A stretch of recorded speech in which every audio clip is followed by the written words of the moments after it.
Sairam students and welcome back. We will begin with a new lesson today from the Beehive, that is lesson number 3, The Little Girl, written by Catherine Mansfield. I would request you all to keep a book and a pen ready so that you could note down the important points. Before we begin, we'll just look into about the author. The author is basically from New Zealand, her name being Kathleen Mansfield Murray. However, she wrote under the pen name of Catherine Mansfield. She was a very prominent story writer and a poet from New Zealand, and she has written lot of books and lot of short stories and poems which are to her credit. Now, in this lesson, that is The Little Girl, this story is about the relationship between a strict father and his daughter. It's basically a relationship that exists between a father and a daughter. The writer here expresses the deep bond and love that is between the children and the parents, that is shared between the children and their parents. It is about a small girl or a little girl whose feelings for her father had changed. She was very scared of her father, how it changed from fear to understanding him and loving him. So this change has been explained or expressed by the writer in this lesson. It basically describes the changing attitude of a girl towards her father, the girl child towards her father. So here the writer is expressing how the bond of love exists between a child and their parents. The main characters in this story or in this lesson are Kezia. This is the name of the little girl who is very scared of her father. Then we have Kezia's father. He is a hard-working and a strict disciplinarian. However, he is also caring and loving towards her or his daughter. We have Kezia's mother, who is also very loving and caring in nature. And we have Kezia's grandmother. Kezia is very close and very fond of her grandmother because her grandmother understands her the best. So she is very close to her grandmother. So these are the main characters in this story. So students, let us begin with the lesson. To the little girl, he was a figure to be feared and avoided. Every morning before going to work, he came into her room and gave her a casual kiss, to which she responded with "Goodbye, father." And oh, there was a glad sense of relief when she heard the noise of the carriage growing fainter and fainter down the long road. A casual kiss means there was no feeling or bonding involved. It was just a kiss where the child replied goodbye to the father. However, because she was very scared, she was very happy when father was away from home for work. And fainter meaning the sound of the carriage grew lesser and lesser. In the evening, when he came home, she stood near the staircase and heard his loud voice in the hall. "Bring my tea into the drawing room. Hasn't the paper come yet? Mother, go and see if my paper's out there, and bring me my slippers." So these were the orders that he gave when he was back from work in the evening, and the tone used was very loud. So Kezia, the name of the child, she was very scared of this. "Kezia," mother would call to her, If you are a good girl, you can come down and take off father's boots. Slowly the girl would slip down the stairs, more slowly, still across the hall, and push open the drawing room door. By that time, he had his spectacles on and looked at her over them in a way that was terrifying to the little girl. So, mother used to call out to her and ask her to come down and take off father's boots when he was back from work. She would slip down, that is, she would come down very quietly, and unwillingly she would come down to the hall and try to help her mother. But by then, father was already in a very bad mood, or probably would put on his spectacles and looked at her in full anger. This terrified the little girl. Well, Kezia, hurry up and pull off these boots and take them outside. Have you been a good girl today? I don't know, father. You don't know? If you stutter like that, mother will have to take you to the doctor. So he would demand, he would ask her to take off his boots immediately, and this would scare the child or the girl so much that she used to stammer or stutter, that is, she used to have difficulty in even communicating with her father. So she was very afraid, very frightened to even talk to her father or even look at him. And he would say if she continued to stutter, then she would have to be taken to a doctor for some kind of treatment. So this scared the child a lot. She never stuttered with other people, had quite given it up, but only with father, because then she was trying so hard to say the words properly. What's the matter? What are you looking so wretched about? Mother, I wish you taught this child not to appear on the brink of suicide. Here, Kezia, carry my teacup back to the table carefully. So she used to never stutter in front of other people, some strangers, but she used to only stammer and find it very difficult to talk in front of her father. She used to try hard to say some words, but nothing used to come out properly. Also, he used to scream and yell at her, saying, "What are you so unhappy about?" Wretched meaning unhappy. Why was she always unhappy? He also told her mother that we wish that she does not appear on the brink of suicide. That is, she is almost on the verge of committing suicide. So, it is better that you remain happy.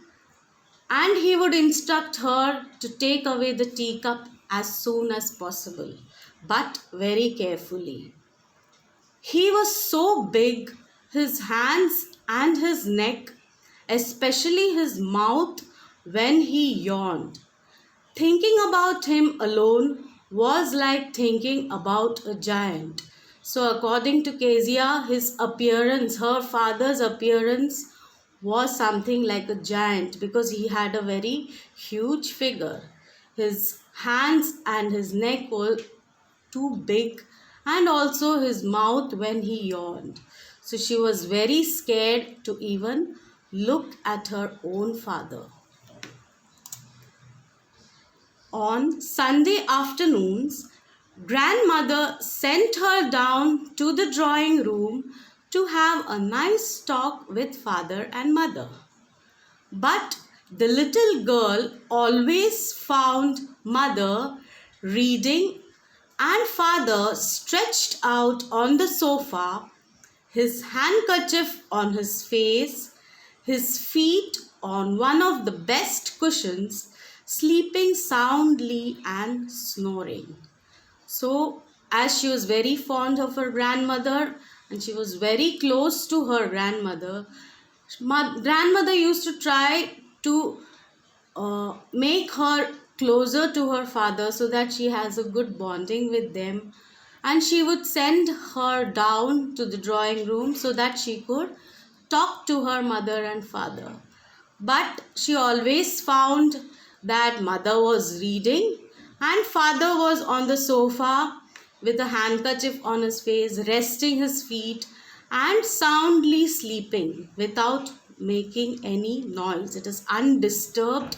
He used to sleep. So she never felt like disturbing them. So Kezia used to hesitate to even have a small talk with her own parents. She sat on a stool, gravely watched him until he woke and stretched and asked the time, then looked at her. So she used to continuously be sitting there waiting for him to wake up and seriously watched him till he woke, and then he would ask her what the time was and gave her a look which was again very scary for her. So this was where the grandmother tried to help her communicate with her parents. Don't stare so, Kezia. You look like a little brown owl. So father used to scream at her telling that if you stare like this, you look like a little brown owl. You look like an owl. One day when she was kept indoors with a cold, her grandmother told her that father's birthday was next week and suggested she should make him a pincushion for a gift out of a beautiful piece of yellow silk. So what is a pincushion? You can see the image of a pincushion. It's a small pad for holding pins. So grandmother suggested that Kezia should gift her father with this pincushion for his birthday, which was due the next week. So she suggested Kezia to make a pincushion for him, and Kezia was really thrilled about this idea. Laboriously, with a double cotton, the little girl stitched three sides. But what to fill it with?